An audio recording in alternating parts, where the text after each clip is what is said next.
All right, good morning, everyone. Once again, welcome to another edition of Detroit Stories. We're actually DSQ Live with me and Dr. Robert McTyre, both your friendly, friendly neighborhood co-editor of Detroit Stories Quarterly, and also Cornelius Fortune, who's unable to be with us right now, but glad to have you here. And we're here this edition to talk to you about our latest release, the summer edition of Detroit Stories Quarterly. And in this particular edition, we have two guest authors, Luther Keith, also David Phillips.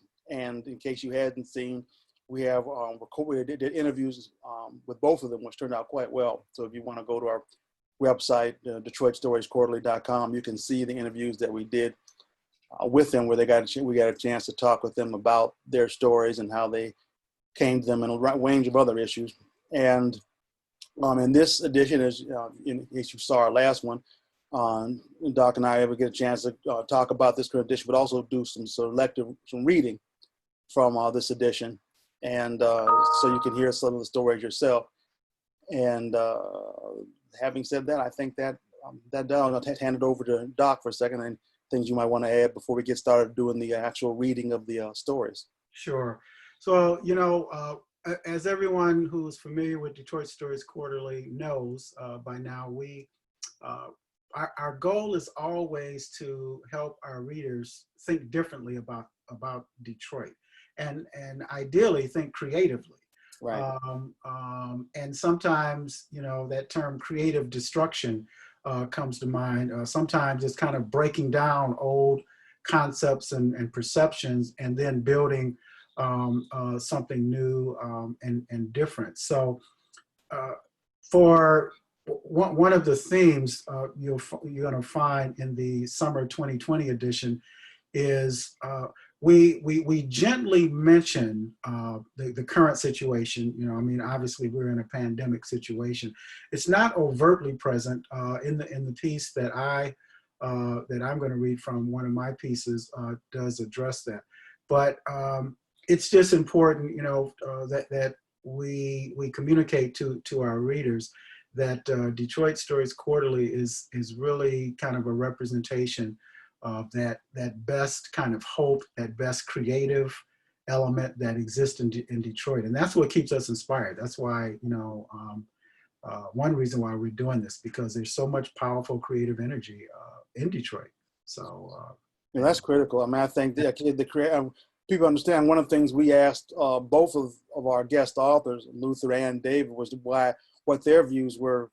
Actually, Abel Ramirez, too, who was in our earlier edition, what yes. they thought the importance of stories are, because, there's a tendency because when things get this tense, you wonder, should you be working on anything else or talking about anything else other than what's going on? Mm-hmm. And what they all seem to say, and we definitely agree, but we were glad to hear them feel the same way, is that number one, everybody needs an escape. I mean, that's one thing, you just need to do something else. But also, I mean, there's the importance of creativity. It's the creators, it's the creatives, oftentimes that lend as much help to solving problems as anyone else. When you imagine, right. I mean, many of our greatest creations, whatever it is, I mean, it started in the imagination. Yeah. Some of our greatest statues, our greatest buildings, the country. I mean, I think, for better and for worse. I mean, it started with an imagination of what somebody thought this could be and what it should be. So that's what we do. I mean, we imagine this and that, and looking at things through a different lens. Yeah. So with that, let me just, like I said, this is the summer edition. If Doc, you want me to go ahead and pull it up? Yeah, you can go ahead. Okay. I'm going to pull up a copy of our, so everybody can see it. All right, you can see it there, Doc? Mm-hmm. Yeah. Okay. And what we have here, I think I'll see if I can get this view this in a full screen. Okay, there we go. All righty. And scroll down to our first story here. And so our first story is from David Phillips. And David Phillips actually happens to be the husband of Maria Kauser, who edits our book for us. Does a great job. Mm-hmm. And this story is actually his first. You'll never believe it, but this is his first work of fiction. So I do have to give hats off to him for this, because you wouldn't know it. We wouldn't have known it if he hadn't told us. But this is a great story. I really enjoyed it. Basically, and talking about a trip of he and a group of friends to Tiger Stadium. So I'll just read some portions here, and then we'll talk a little bit about it. Our baseball trip was an annual rite of spring. While that may be an overly romantic way to view the first Sunday home game of the year at Comerica Park, if ever a sport earned its romance, it was baseball. I know that many find the slow nature of the game tedious, but for me, Barry, and Tom, it was a tonic for our often beleaguered middle-class lives. Every year, the three of us would hop in the car and make the 3-hour drive from the little town of Niles, Michigan, to Detroit to see our beloved Tigers. At least for Barry and me, they were beloved. Tom, for reasons still unclear, was an Orioles fan. He must have explained himself at some point, but like with many things Tom would say, his rationale often lacked, well, rationale. He always had the good sense to wear a Tigers cap with his Orioles jacket, though. And while it did get him some odd looks from that Tiger faithful, that mismatch of hat and jacket, Tom was a charming fucker who could and would talk to just about anyone. For a long time, that baseball trip was the best part of our year. It didn't matter to us that the drive was less than scenic, or that the city of Detroit had seen far better days inside Comerica Park. I'm sorry, let me start that again. It didn't matter to us that the drive was less than scenic, or that the city of Detroit had seen far better days. Inside Comerica Park, they were playing basketball. And once we entered that monument and took our seats, the world was kept at bay. Barry left his troubled marriage in the parking lot. Tom, his bouts with alcohol. Me, my struggles with money. Sometimes our favorite part of the trip was the car ride, where we could still muster up optimism for the season to come. If Miguel Cabrera could just, or maybe this rookie pitcher will be good. There were a lot of ifs and maybes, but after the flights of fancy, Barry would bring us all down to earth with, let's face it, they're going to suck. So there we were, speeding up I-94 with Barry in the captain's chair. Barry always drove. His sense of direction was so unerring that we often called him the modern Magellan. Tom rode shotgun as he always did, and I was in my spot, in the middle of the back seat. Having the back seat always suited me. I could advance or retreat at will, take part in any topic that struck me, or just sit back and ride. And what I'm going to do is I'm going to move up just a little bit, and to some of you, because this is a bit of a sci-fi horror story. Yeah. And so I want to get some of that part. And I believe, see, here we go. This is where after they park, when they're down at Tiger Stadium, and they're now finding a place to park. It says, after some dithering, we decided to park the vehicle inside the fenced-in space. As we left the car, our feeling ranged from, can you believe our luck, to are we sure we're supposed to even be here? Had it been a night game, I doubt we would have been so cavalier. But with a 1:30 p.m. first pitch, we felt confident that the car would be where we left it when we got back. Besides, we were nearly 2 hours early. Surely the lot wouldn't stay empty. I kept a few steps behind Barry and Tom as we started walking towards the park. The two of them were carrying on about the pitching matchup while I took in the blighted building we parked behind. I noticed, with the smallest bit of concern, there was only one way in or out of the lot. Just as I turned my way, I thought I heard a jingle of change. I stopped, squinting in the direction of the sound, as if narrowing my eyes would help me to hear better. Did you guys, I started, without finishing my sentence. Surely I was imagining things. I left that unnerving moment behind once we walked up East Montcalm to the threshold of Comerica Park. Then we entered our element, baseball, sunshine, and fried food. Then I'll move this just down a little bit more, and then we'll call it for this section, because what they do is they're going to the game and talking about the game, which is great. Mm-hmm. And then once they come out of the game, this is where it gets to be. Gets to be a little fun. Actually, the whole story is fun. This is where you start to. That's one word for it. Right. So the game is ending, and then this here's the end of the game. It was eerie how few people were left in the park. It was also notable how fast they seemed to be leaving. It had been a really long game, and the feeling of getting out of jail after a lengthy sentence would explain their quick pace.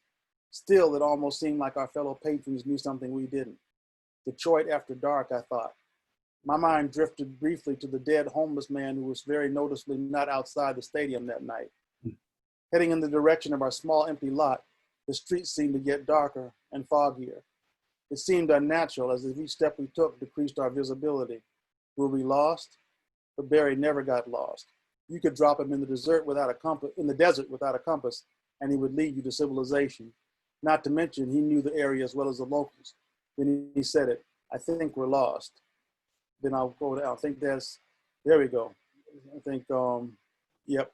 It didn't help that we were almost immersed in the full darkness when those words left his lips. Even by the stadium, Detroit is not well lit after dark, and we are parked beyond the restaurant and event area. We shuffled forward nervously when all three of us heard a jingle of change. I didn't need to ask Barry and Tom if they had heard it this time, because we all stopped in our tracks at once. We were all thinking the same thing. What the fuck was that? Let's move, Barry said.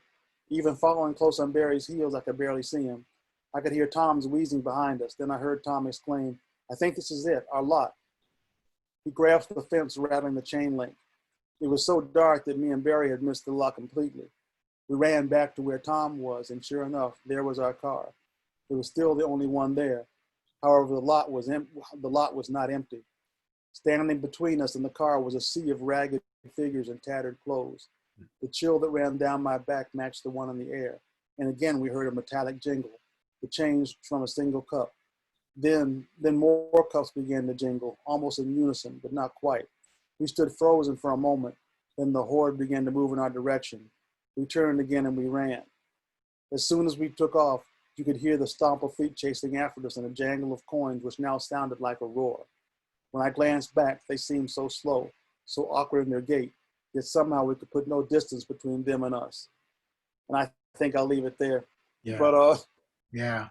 So John, I think the thing that, as you can see, the way the story begins to change, but what it is, it's fun because and also you'll see later, this is part of what inspired the story and what David talked about, that there was an actual individual guy who used to be at the Comerica Park a long time. Apparently he died not long ago, but he was a well-known character around Comerica Park.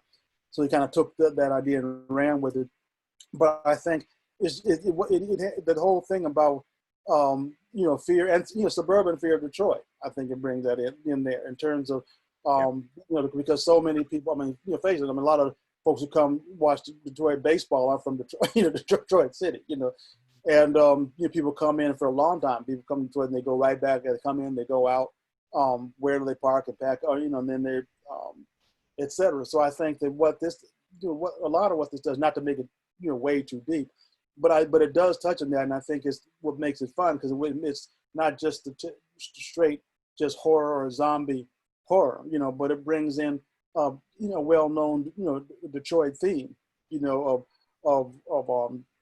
what how of things that can what can happen in Detroit, real versus not real, and anyway, I thought it was a great story. I thought his handling of it was good, and like I said, it doesn't cast it's not a negative view of Detroit. I think it's a very it's a sci-fi, but I think just that view is a real interesting take. So what do you think, Doc? Well, I do encourage, and you've already done this, I'll just reinforce it, encourage our viewers to take a look at the interview that we did with David. We get into the weeds as far as that topic goes, and some of the things that Keith just talked about are addressed. I also think that the symbolism of a homeless individual being, like this figure of horror, and yet, and David, of course, mentions this in his interview. There's also kind of it's almost like judgment is being made on those who take the city for granted, and maybe even look down on people who are, of a lesser nature, and or that sort of thing, and it really shows potentially a nightmare Exactly. for all intents and purposes in dealing with that sort of thing. So, yeah, Yeah, yeah, it was a good kudos to, piece. yep. All right, Doc. Looks like you're up next, and it's actually it's your piece. Yeah, so if you want to, well, we can do it too. If you want to stop sharing, or well, I can read from what you have. That's Yeah. fine. Yeah. Yeah. If you can see it, yeah. Yeah. Go ahead. Yep, yep. All right. So just uh, a very brief background before I go into this. Strange Days is it's a creative nonfiction approach to addressing two themes that kind of converged in my head over the last uh, months. You know, we've been in this lockdown, this pandemic, but predating this, and Keith, you know, I've often mentioned this whenever we would have our Detroit Stories meetings. You know, we would talk, and I would say, you know, I want to do something on the 1967 riots, you know, and Right. some of my reminiscences. And so this kind of served as a convergence of both of those. And really the inspiration occurred right where what I'm about to start reading takes place. So I'll read maybe, well, I'll read until it seems appropriate for me to bring it to a conclusion. This is not a very lengthy piece. I really wanted people to kind of think, reflect on this pandemic situation, but there's also a classical historical piece that I'll address when I wrap this up in my comments. So with that, I'll get started. So the strangest of strange days, Friday, March 13th, 2020, at noon Eastern Standard Time, President Donald Trump declared a state of emergency due to the coronavirus. Like the millions of others listening and watching, I was transfixed, hanging on every word as it became readily apparent that the epidemiological equivalent of 9/11 had silently descended upon civilization. Standing in the living room, watching television, an otherworldly feeling descended upon me, similar to what one experiences during a minor earthquake. The feeling passed as quickly as it came, and my physician had just given me a clean bill of health, so I shrugged it off. But then, the days and weeks of horror followed. The pandemic was unmercifully lethal for people of color. We were told it was because of our tendency to have pre-existing health conditions. And the older you are, the greater your vulnerability to the virus. I was nearing that magical Medicare age myself. 2 months later, I received an unforgettable phone call from my son-in-law. It was the evening of May 25, and he was beside himself with grief due to something he, along with my daughter and grandsons, had just seen on YouTube. You haven't seen it? He asked. Seen what? I asked groggily, trying to focus. I've been half watching some inane TV show with the wife. As he described what he was seeing, I switched channels and found live coverage of a controversy that was already escalating to national and even international proportions. I can't breathe, George Floyd gasped as he was being slowly murdered on video during an arrest by members of the Minneapolis Police Department. The otherworldly feeling came flooding back as I sat upright in bed, watching this horrific replay of events. I was no longer aware of what my son-in-law was saying. I can't breathe. My God, my God. Those words catapulted me through some portal, some passageway, to a place in myself from long ago. I was aware of movement, but no longer aware of time or place. Traveling. Then I fell into myself. That's the only way I can describe it. Fell into myself, my 11-year-old self. It was July 23, 1967. I was in the backseat of a car, my younger sister sitting beside me. Mom and Dad were in the front seat, and Dad was driving. It was late morning. We were driving down 12th Street, now known as Rosa Parks Boulevard, on our way home from Federal's department store. And everywhere around us, people were out in the streets, angry people, police cars, and policemen were up and down the street. Some people were running, and there were stores on fire. All right, I'm gonna stop it there, and let the readers venture into this portal. Um, uh, there is that kind of resonating theme in our summer edition about portals and so forth, and moving into other worlds. My my inspiration behind this actually came from a work that I encountered some years ago, early on when I began teaching at the college level, and that was the work of the history of the Peloponnesian Wars, and it. And during the pandemic, I found myself revisiting that work. And so that was kind of like a third convergence here, not only, thinking about 67 and then the current pandemic, but also the connection to a time when there was complete social collapse. Real briefly, 400 BC, Thucydides, who was a general in the Athens army, he recorded the events of, there had been this long struggle between the Spartans and Athens, and eventually it led to this horrific war. And in the course of this war, civilization as it was known, because they were like kind of they were the US and Russia or China of their time, everything just collapsed. And a epoch moment was when there was a pandemic that took place. And Keith, as I mentioned, and it's mentioned at the end of my story here, I do give the link to the readers. The CBC Radio did a great piece on Thucydides and linking that between the pandemic and all of that.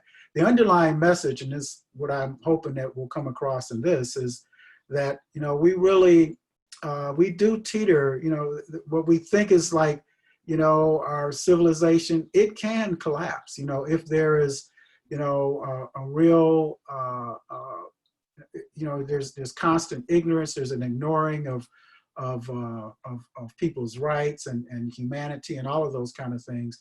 And it can be a tough road to recover from. So, that's kind of my observation of the time. Hopefully it's not going to be as, the outcome is not going to be as negative. We don't believe that, I don't think, in Detroit Stories Quarterly, but our hope is that we can get that message out and get people thinking. We definitely want people to be aware of what's going on and to vote in November, right? Right. Absolutely. I had to get that out, No, absolutely. Like I said, we don't, just because we're in sci-fi doesn't mean we live outside of reality. That's right. We're here, we're part of this. And I think in the best tradition of science fiction fantasy, going back to Twilight Zone and Outer Limits, etc. I mean, you're talking about in some ways, what's going on. And I think one thing that I really appreciate about this piece, and it caught me off guard, because I mean, you're looking at something that we all know about the 67 rise or uprising, whatever, but then it's putting that on the side, like I said, because it is an otherworldly thing. Anybody who's ever lived through something like that, or like what we're going through now, it almost doesn't seem real. Yeah. When you're looking at what's happening in the White House and the government and then COVID at the same time, and then you've got all flooding and storms and everything else. It's you almost have to. It can almost make you shut down. Yes. You just don't want to really believe. Every morning you wake up and it's on the news, and you get to a point this just cannot be right. Which is the same thing, like I said, when you're looking in science fiction and fantasy. It's another world. And I think a lot of people feel like, we want to just get back to our planet. I don't know, this got to be something, that this has just got to be something else. Yeah. So yeah, I think this I really appreciate it, and this piece should really pay attention to this piece in particular. I think it's I really enjoyed it. The next piece we have up is one from a good friend of both of ours, Luther Keith. A lot of our viewers may know Luther is, I mean, of course, longtime Detroit news Yes. reporter and an editor, and I believe finished his career as a senior editor. I believe was his last on there in columnist. I mean, he filled just about every. He's like one man baseball team, played every position. I mean, everything from loading the trucks, I think, as a teenager, to being a reporter, to being first black sports reporter, to being, you name it. I mean, he's done. Considering, of course, now he's founder and director of Arise Detroit. Great local nonprofit that has Neighborhoods Day every year and does a lot of things other for Detroit, and also musician. And I'm just, Luther's been a long time blues musician. I played in Luther's band for about 5 years. So this is not surprising he would be writing about something he loves so much. And so it's called The Last Jam Session, a Blues Fable. So the clock had crawled well past 1 a.m. as the weekly blues jam entered the home stretch.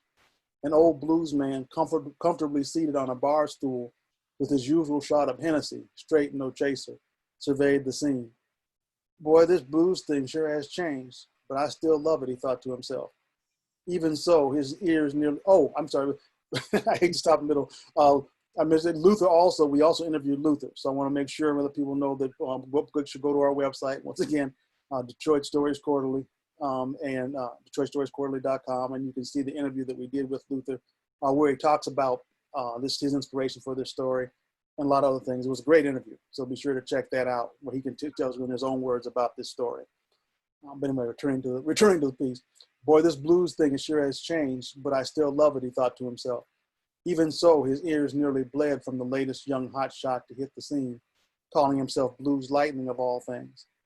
After more than 50 years of playing the blues from Mississippi to Michigan, the old bluesman was not a typical elderly curmudgeon hating on the new generation of blues players.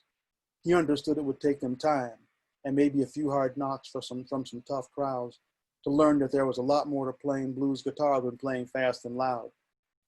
Slow and easy, with less flash and more feeling was his preferred style, though he could rip a joint wide open with some rocking blues if the mood struck him.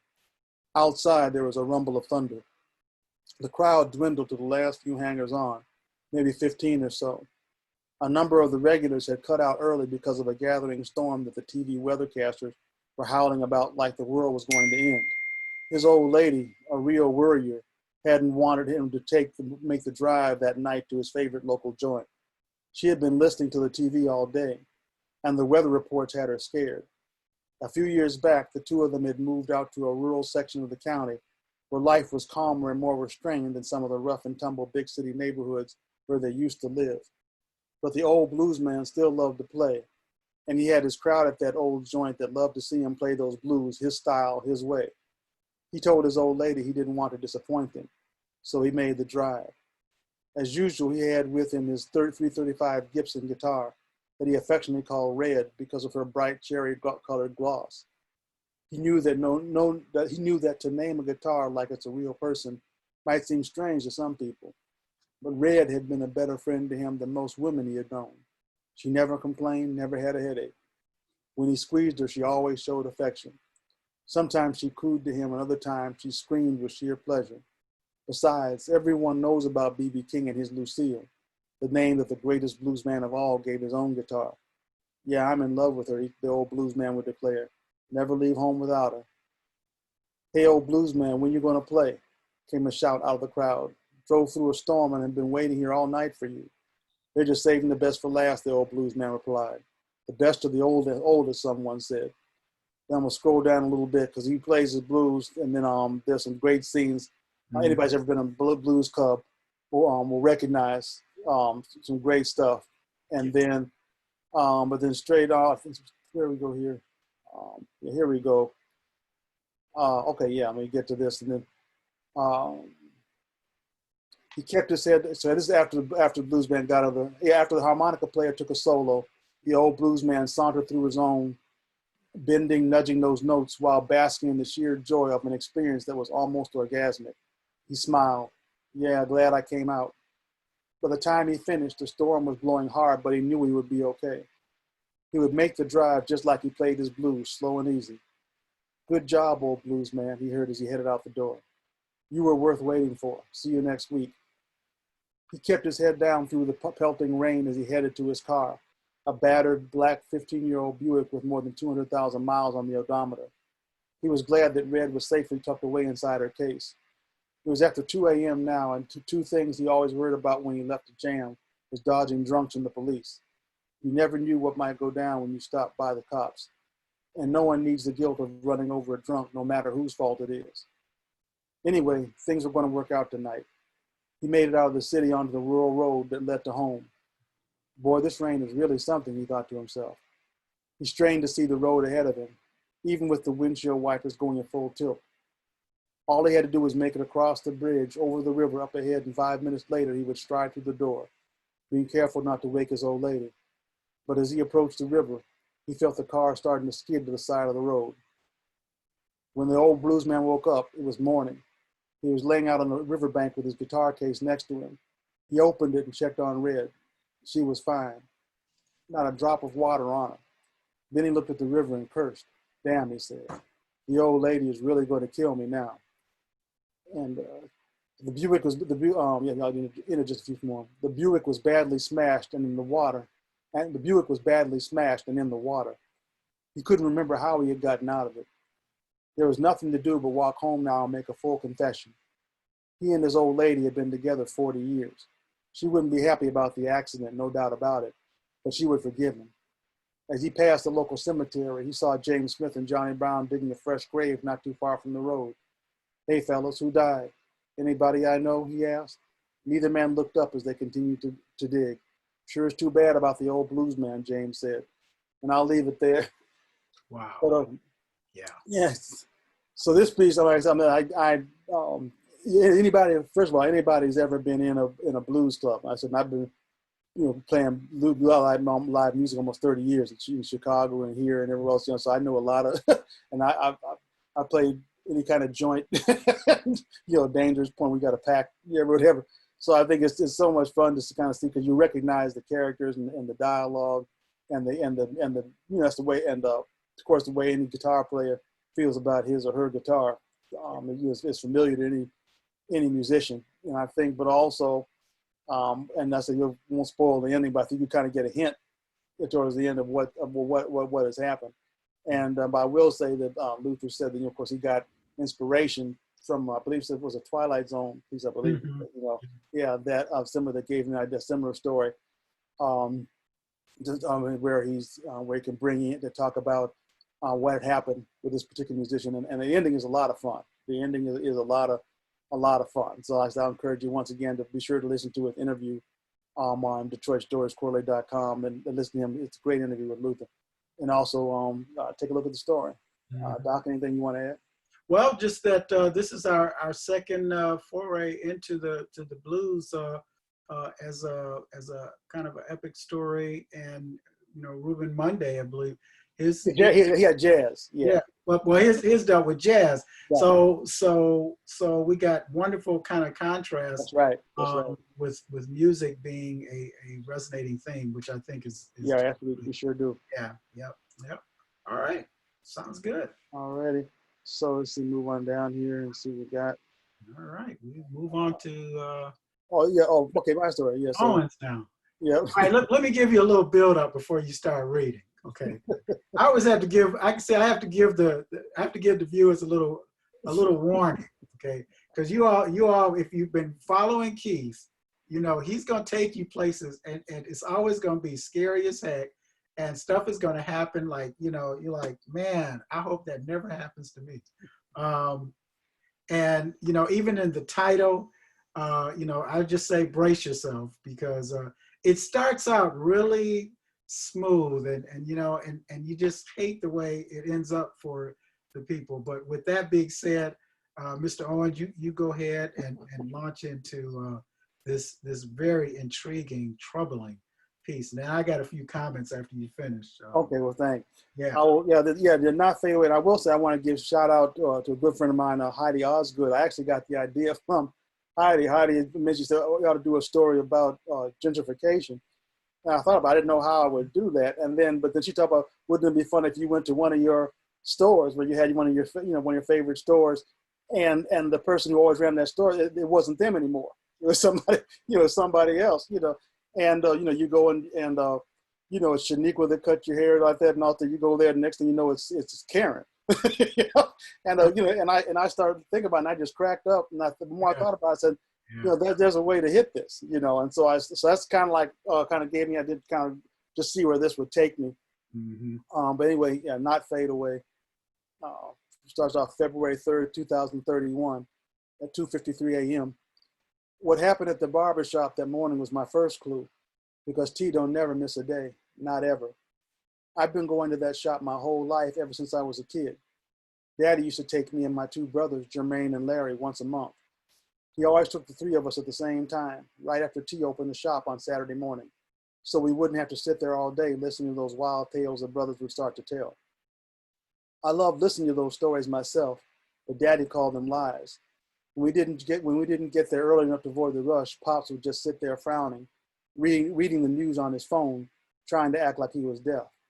But if he caught any one of us paying too close attention, or making the mistake of laughing out loud or even grinning, especially when the tales got too raw, he would reach over and squeeze that child's leg hard. Then he would give all of us the look. So what were we supposed to do? Wear earplugs? Sit outside in the car and wait till it was our turn?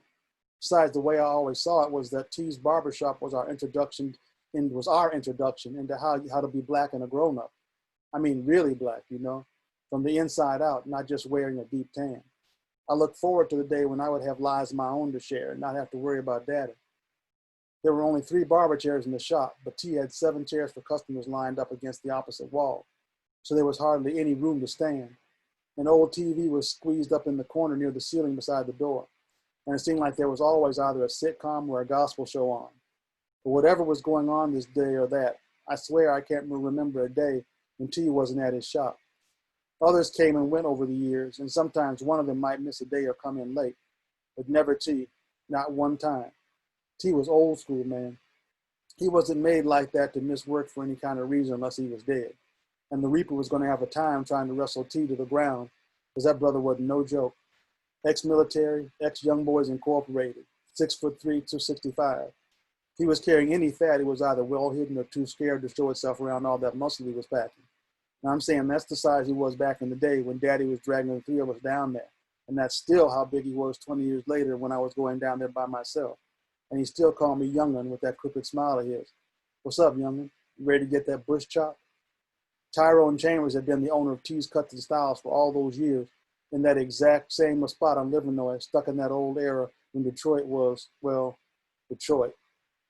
And then I'm a little bit down because we were closing on the end of our hour. What happens is there's a scene here where he Jerome, he's talking to his wife when he gets up, and she's kind of teasing him. He gets to it before he's getting ready to go out about his business. And I think it's kind of a good setup a scene about the way that their relationship, he and his wife Dee, and they have a really good relationship, and they're kind of joking about it. And she's teasing him because she thinks he ought to be, he ought to consider the bald look, and he's giving that to think about where he should or shouldn't. And then she's teasing him before he's going to the barber shop. And then there's a scene where he's on his way to the barber shop. T's shop wasn't that far away, and traffic on a Saturday morning wasn't bad. Give it an hour and things would be different, but for now, all was good.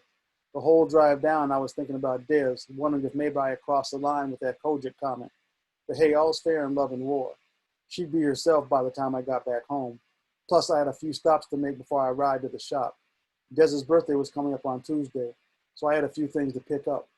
I already had her present, but I had a special meal planned, and we were short on some of the spices I was going to need. My daddy had made sure all 3 of his boys knew how to cook, saying wasn't no way a grown man should have to depend on a woman to feed him every damn day. And let me move a little further, because I want to go back farther, because they're past the scene where he's going into the barber shop, and because they have basically a big funny scene about what happened on his way to the barber shop. And then let's see here. Yeah, so they're all talking about the barbershop scene, which is and there's, although once again, anybody's ever been in a black barbershop knows how conversation goes. But then when he comes back, and I'll probably leave it here after he comes back from the barbershop, when he comes back, and he's talking about his wife when he walks in the door with his wife, Des. And remember, Des, before I had it, was really a brilliant. She's kind of usually a very bubbly character. And happy, and it's a little bit different when he comes home. Des had the strangest look on her face when she came through the door. I figured after all these years together, I knew every look that could ever cross that beautiful face of hers. I was wrong. It was like she was scared, confused, and angry all at the same time. Not exactly the look you'd expect from someone who just got back from the grocery store. You get everything I asked? I thought maybe the best way to approach this was to work my way around to whatever it was that was bothering her. She didn't answer. Walked right by me like she didn't even see me standing there. Left the door open and she walked over to the kitchen table and sat down like she was real tired. I looks outside to the street. Babe, you left your car door open. Trunk too. Des was staring out the window toward the backyard, acting like she didn't hear me. You hear what I say? You know how quick these kids can be if you give them a chance, especially now with the weather getting warm. Anyway, let me go outside and grab those bags. You mind clearing some space on the counter? I didn't wait to hear if she responded. I just headed out the door to get the groceries and to close that damn car door. When I came back carrying 2 large grocery bags, there were 4 more to go. The space had been cleared, but Des was gone. Des? Where you go, babe? You in the bedroom? No answer. I felt a bit of a chill as I went out to get the rest of the groceries and then pulled the car into the driveway. I probably should have done that first, but I was kind of shook up about Des. This wasn't like her at all. You in the bedroom, Des? I called again, my voice loud. She still didn't answer, but I knew that's where she had to be, unless she was in the bathroom. House is pretty small. I would have heard her go downstairs, but wasn't any reason to go down there. Wasn't nothing down there except boxes we never got around to unpacking after all these years. Des? I poked my head inside the bedroom. She had turned on the light beside the bed and gotten under the covers. She was still in her clothes and facing away from me, and I could tell she had her legs drawn up to her chest. Baby, what? I'm okay. Don't worry, she said softly. You don't mind, could you put away the groceries for me? I'll be back out in a little while. Well, you know I'll do that anyway. You ain't got to ask me that. But what else can I do? You coming down with something? You need me to get you some flu medicine? I think we're out, but I don't mind going back to the store if no. Suddenly she was facing me and the look in her eyes was like she saw something deadly standing right behind me. No? I'm sorry, Jerome. I didn't mean to. I don't need any flu medicine, that's all. It's not the flu or anything like that, is all. I just need to get some rest and then I'll be fine. I promise. I'll be back to my crazy self. I just need you to put the stuff away and give me a little while to get myself back together and then everything will be all right. Des tried her best to give me one of her smiles I love so much, and she rolled back over in the bed and pulled the covers over her head. She mumbled something else, but I didn't hear what it was. I went back into the kitchen to start putting away the groceries and turned on the TV to keep me company. Naturally, it was set on one of Des's favorite channels, the one with talk show gibberish on all day long. How she could watch that crap and still be so damn smart was a mystery to me. So tell me when he disappeared, Oprah was asking a guest, a small-boned black woman with short cropped hair and tense, nervous features. I didn't even know Oprah had a regular show again, but then why would I? Whatever. I don't know. I mean, I don't know the exact time, I guess. It was just, I just don't want people thinking I'm crazy because I'm not. I know how some people, Oprah leaned over and smiled in that I'm your girlfriend Oprah way and calmed the woman down, squeezing her wrist gently. I wasn't a fan, but I had to admit she was good at what she did. Hey, she said, I'm here. You have all these women out here in the audience supporting you, listening to you, okay? Nobody's judging you. And girl, do you think I would invite you on my show if I thought you were crazy? They have shows for that on other channels, but that's not what I do, April. You could see the camera turn to catch some of the women nodding out in the audience. Many more applauded. April smiled, nodding. I know, it's just been, you can't imagine. So then tell us, April, tell us what it's been like. I was putting away this meat in the freezer, half listening and waiting for this April person to give me a reason to justify why I was still listening to this show. For a while, I thought maybe she wasn't going to answer. James is my husband. James and I were out sitting on our porch, and he was telling me this funny story about something that happened on his job that day. He works construction. He's part of a crew working on that highway repair over on I-75. What day was this, April, when the two of you were sitting on the porch? 3 months ago. It was on a Friday evening, just before it was starting to get dark. But I refuse to believe he's dead. I'm not claiming that. I'm not. Nobody's asking you to believe that, April. Just tell us what happened. It was like 1 minute he was right there, sitting in his chair next to me, and then he just started to fade away. What do you mean when you say fade away? And I'll leave it there. Yeah.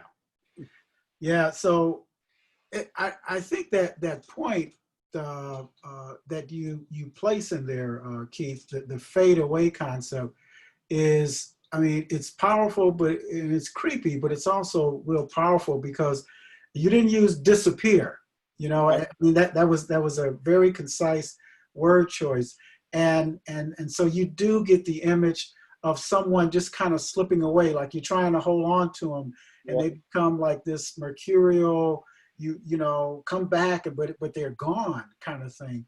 Exactly. Um, uh, and I don't know, I guess, you know, again, dealing with our pandemic, having had people that I've known who have slipped away, I mean, it's like they're here one day and then it's like they're just fading away. Yeah. And Yeah. so I know you didn't necessarily intend for that to be symbolic like that, but But yeah, I did get that from there, that whole fading away concept of where we are today. that's very much there. You're right. One thing about pandemic, but that's exactly the thing. Yeah.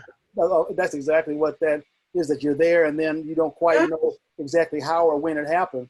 But Yes. then it's something you turn around and everything's just changed.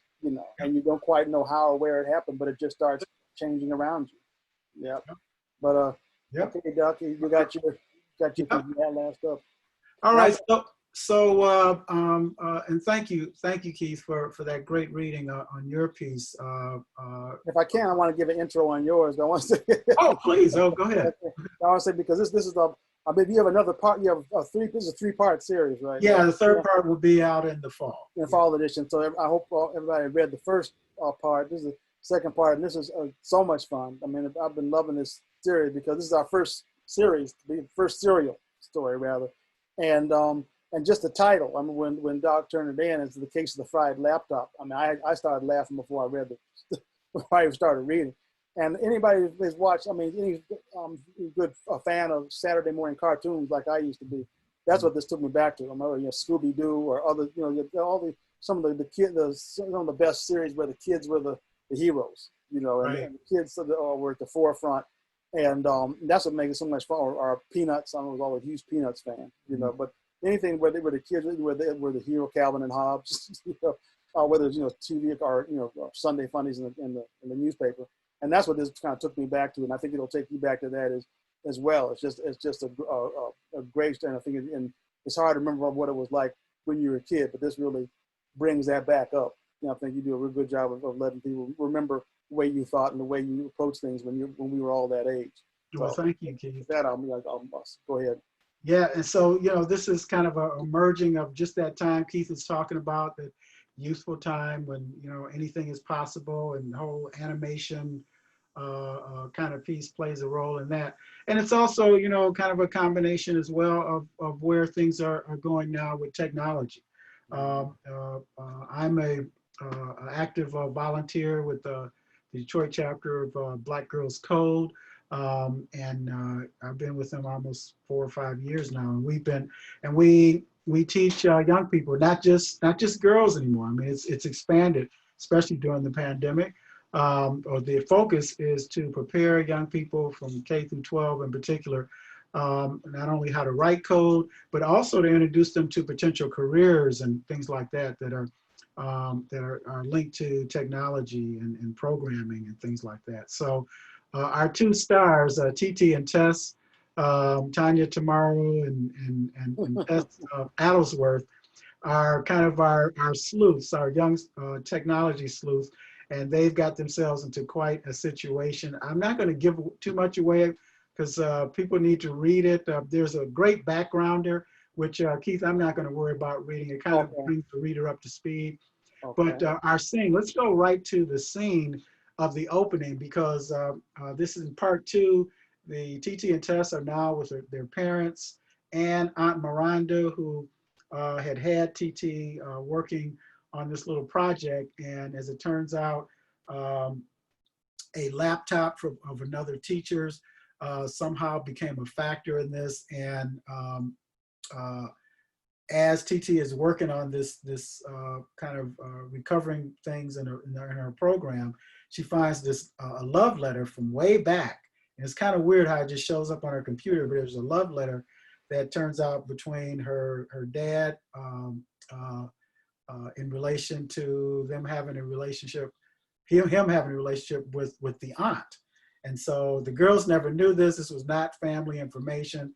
And with that, we open with this question being asked by Titi. She asked, so is it true? I swallowed hard after asking that. This was all kind of weirdness. Usually it's Tess and me in this position, but not now. This time the adults were on the spot and I felt just a teensy bit good about that, especially since each of them kept eyeing one another nervously. Mostly it was Mom and Aunt Miranda shooting glances in Dad's direction. Then I began to feel guilty and a little sad. I could tell that Tess was feeling the same mix of emotions. I told her everything about the letter on our way home from school. As always, she was certain there had to be a reasonable explanation. I, on the other hand, wasn't quite so optimistic. It didn't help that the adults were continuing to shift glances back and forth, waiting for someone to start talking. Finally, Dad cleared his throat and spoke. Well, girls, yes, it is true. Yep. Well, you see, Mom rolled her eyes. Tess and I knew things were about to take a dramatic turn. She was shifting into what we call her detective mode. And by the way, for everyone, the girl's mom is, she's a detective with Detroit Police Department, cyber crimes, and Dad is oversees a technology startup. So they're both very connected to technology stuff. So this letter is not the issue, Mom interjected. The issue is, how did it get into your client's file in the first place, Rand? She looked sternly in Aunt Miranda's direction on the wide screen. Our television also served as an internet accessible computer. Mom was the older sibling, just like me. And like me, she had a nickname for her sister. It was Rand. But unlike me, Mom only used it when there was tension between the two of them. As she spoke, Dad looked relieved that he had been let off the hook. I was having none of that. But Daddy, so it's true you were dating both Mom and Aunt Miranda at the same time?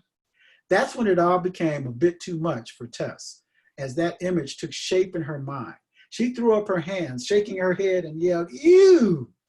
The rest of us were forced to smile a bit, and that broke some of the tension, but not for long. Okay, girls, Dad knelt down in front of us. Yes, it's true. I did. We did. It was a long time ago. Obviously, long before you two came along. But yes. Who were you dating first? Asked Tess. It was a question I thought of asking too, but wasn't sure how. Tess knew how to ask it. Just blurt it out. Why, me, of course, girls, said Aunt Miranda. You know I've always told you I had more boyfriends than your geeky mother. A bit of laughter rippled through the room. But this is the important thing, said Dad, who was now joined by Mom kneeling in front of us on the couch. It's your mom I ended up with. She's the one I fell in love with and married. He turned to her and she to him with suddenly dreamy expressions. As if on cue, they kissed. Ew, protested Tess once again. Yeah, what she said, I added. All right, so I'm going to stop it here because this isn't a very long piece, but I do encourage our viewers, be sure that you get our spring, our winter spring edition.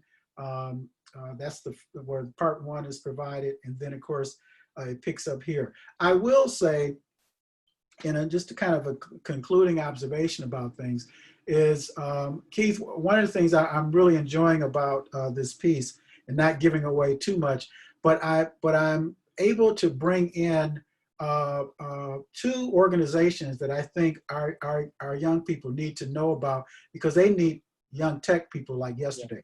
The Federal Trade Commission, and also the FCC, the Federal Communication Commission. The whole concept of 5G and the emergence of Internet of Things and all of that is going to, the government's going to play a big role in how not only that stuff is regulated, but how it's going to be rolled out.